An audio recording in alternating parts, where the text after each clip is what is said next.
arquiteto, o programa do novo edifício precisou ser amplamente discutido. Então, mas às vezes é o caso do arquiteto poder influir e sugerir no programa e ser ouvido. Aconteceu aqui com o REP, quando ele fez mudanças no prédio, foram aceitos, e o que eu propus ao governador Costa foi aceito. No início era o que fazer com os espaços muito grandes, cerca de 6 a 7 mil metros, que eram a redação e as oficinas. Então se pensou em tudo, em shopping, em livraria, em tudo, em supermercado e tal. Aí foi decidido por um centro de convenções ligado ao hotel, que é um casamento perfeito. Nós procuramos não alterar o sistema de cheio e vazio da fachada, apenas eu substituir algumas portas por esses tijolos de vidro, porque ele deixa passar a iluminação, a claridade, mas me isola o ruído, tá certo? Um retrofit do Porte do Jaraguá exigiu, antes de tudo, a remoção de muito material, conforme nos explica o engenheiro Edgar. Iniciamos a obra aqui, primeiramente fazendo toda uma prospecção do que era existente, que nos andares o primeiro pavimento, térreo e os subsolos, era toda a área da parte gráfica, era o parque gráfico do antigo jornal Estado de São Paulo. E as máquinas rotativas estavam no local, porque até há um ano atrás, o Jornal Diário Popular fazia toda a sua impressão aqui nesse prédio. Então todo aquele equipamento enorme, grande que existia, permanecia aqui. Então esse foi o primeiro trabalho nosso, de remoção de todo esse equipamento, que foi aproximadamente 1 milhão de quilos de aço, mais de 1.000 toneladas de ferro que foram retirados, foram cortados, foram picados aqui, carregados e retirados. Para quê? Para primeiro sabermos exatamente como estava o prédio, como nós iríamos visionar o futuro que teria. Conforme nos explica o engenheiro Marcos Antônio, os primeiros desafios foram os reforços estruturais, necessários para as demolições e para suportar as novas cargas do edifício. A primeira tarefa que se impunha seria um grande volume de demolições. Entretanto, para que essas demolições fossem factíveis, se tornou necessária uma quantidade muito grande de reforços estruturais. Esses reforços estruturais visavam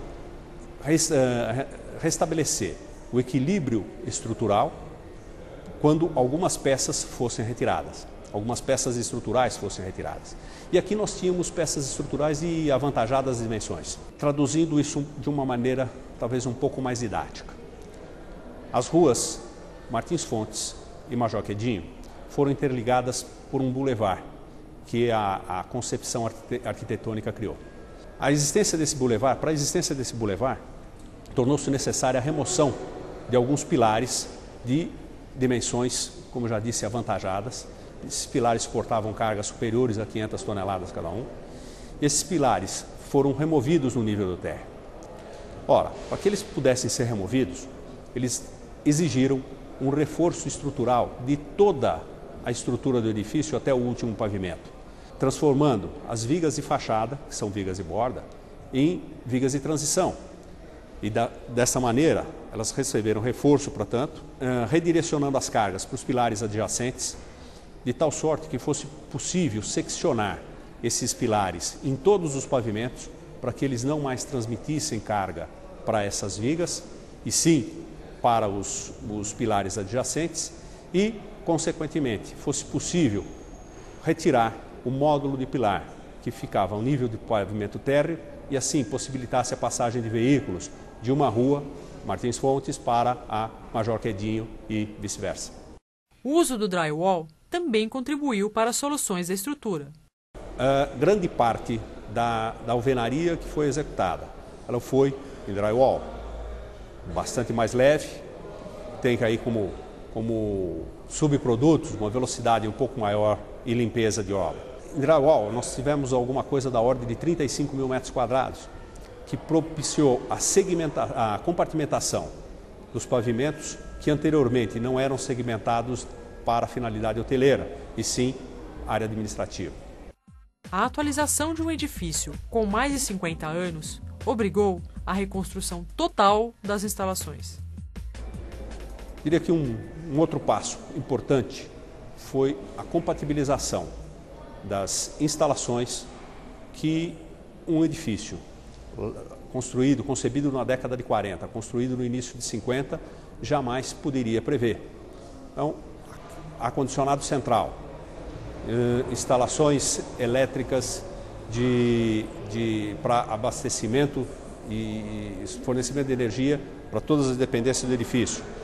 Energia normal, energia de emergência, a adequação às normas de segurança, sistema de sprinklers e toda a automação que o hotel recebeu, exigiu uma compatibilização no entreforno que nem sempre foi muito fácil.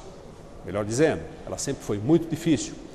A fachada do edifício, tombada pelo patrimônio histórico, foi um desafio à parte, pois exigiu a manutenção da originalidade do prédio, além da garantia da segurança dos pedestres. Então nós teríamos que, nessa reforma, mantermos as cerâmicas existentes, os brises metálicos, que são mais de 6.000 brises, nós deveríamos manter, nós não poderíamos mexer em toda a fachada e em alguns compartimentos internos, para você manter toda a estrutura, além da estrutura de concreto que sustenta o prédio. Então você se limitava, e aí é um grande limitador, você tem uma fachada e você tem que restaurá-la, você tem que recuperá-la e ao mesmo tempo você tem que manter toda uma estrutura adequando às áreas existentes. Então, além da fachada, a parte da estrutura e algumas áreas internas. Depois dos 25 anos, a minha satisfação, eu diria que esse foi o maior desafio, as maiores adversidades que eu vivi como profissional, mas que é o maior prazer, o maior orgulho de ter participado de uma obra dessa magnitude, com essa complexidade.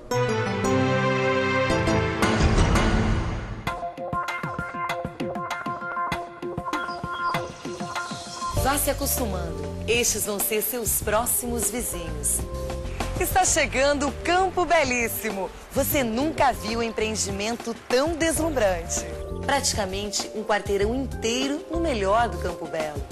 Um terreno com árvores preservadas e lazer completo, incluindo uma quadra de tênis coberta.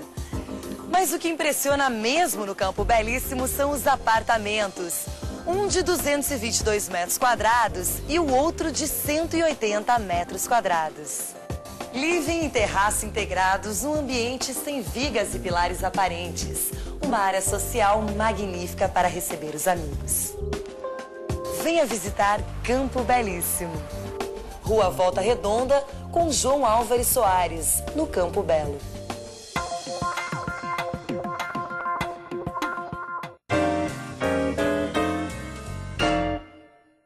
Oferecimento: Perfis Açominas, a solução para o seu projeto.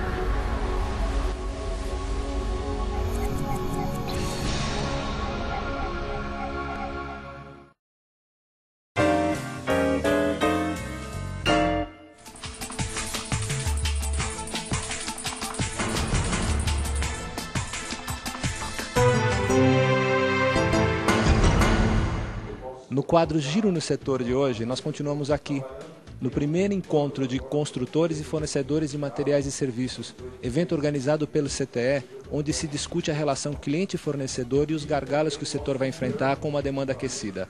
Vamos continuar conversando com o pessoal que está palestrando e que está assistindo o evento.